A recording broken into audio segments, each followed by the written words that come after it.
ตัวเองนะจงนั่งลง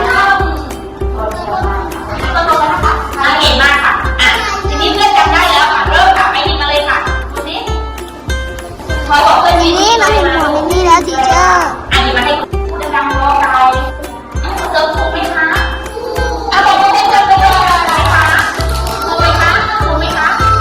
บอกเพื่อนซิหยิบตัวเลยนะบอกเพื่อนซิจะมานะคะเพื่อนๆถูกไหมคะ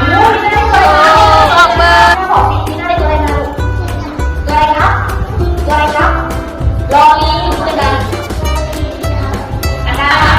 ทีมไปหยิบนอนหนูให้หนูให้ครูกลางแล้วนอนหนูค่ะนอนหนูไหนนอนหนูอยู่ไหนคะไหนดีพยัญชนะนอนหนูค่ะลูกนอเอ้ยนอหนูเจอไหมคะเจอไหมเลยบอกเป็นสิ่งที่ตัวพยัญชนะอะไรนะขอขากับรองตาค่ะขอขากับรองตาเห็นไหมคะนี่คือตัวเลยรองตาไหน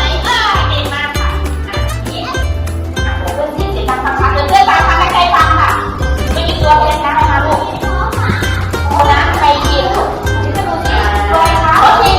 รถจักรยานโบนัสไปหยิบขอชิมดีดังโบนัสขอชิมดีดัง